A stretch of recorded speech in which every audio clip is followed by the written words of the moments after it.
So you're tired of being a little beta wimp and getting spanked by all your uncles and aunties? Well, no more, because Master Sifu is going to teach you the 7 advanced tips to bring your badminton to the professional level. So make sure to like, comment, and subscribe and watch to the end of the video. Advanced tip number 1, and that's creating more deception in your shots. The best way to do deception is through increasing your racket swing speed. So how do we create deception? By having fast swing speeds for everything. So when we're coming up to smash, boom, that's the racket swing speed we have. We want to replicate that swing speed into our clears and our drops. So look, we go whoop, clear. We go whoop, drop.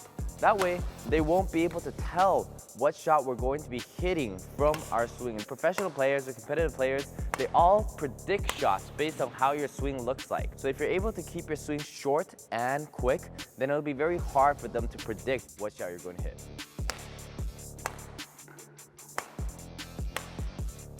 Our second advanced tip, serve and receive. First 3 shots of every rally, and what it does is it can either win you the point of the rally or set you up really well. This is going to be the first shot. Their return is going to be the second shot, and my shot will be the third shot. For example, if I want my opponent to hit a drive, then I might be serving a little bit further for that shot.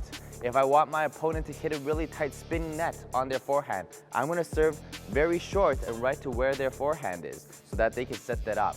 If I want my opponents to push straight and flat to the back, then I might hit more to their side and more higher so they have an opportunity to push and I can catch their shot.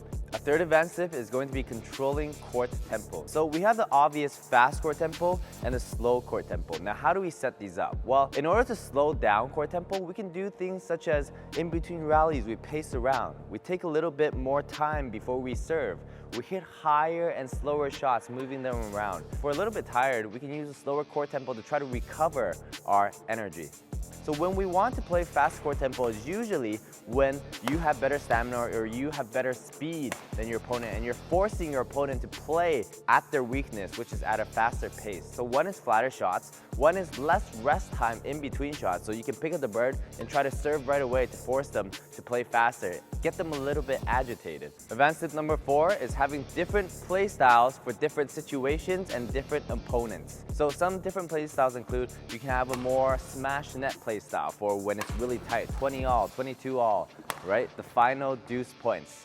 Some more neutral play styles can be a slower clear drop play style when you're in the beginning of the match.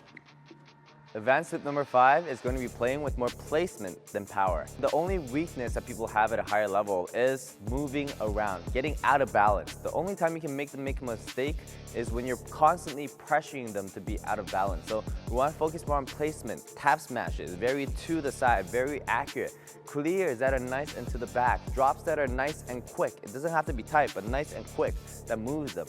Our goal is to move them off balance continuously until they make an error. Advanced tip number 6 is proper warm-up. You want to warm up to a level where first, actively, you feel like you're the same as you're going to be competing on the court. And second, for your shots, you're very comfortable hitting every shot. So warm-up is key, okay? You don't warm up on the court, you have to warm up off the court before you play that match. And not just in physical warm-ups, also visualization warm-ups, how you're going to hit every shot. So when you come on the court, it doesn't get all rugged. Advanced tip number 7 is have a winning attitude. Many of you have losing attitudes. So when you come on the court, you're ready to win. Come on to the court, have a winning attitude, make sure you respect yourself, your opponents, and your partners, and go really all out. Because the most fun is when it gets really competitive. That's what's fun in badminton.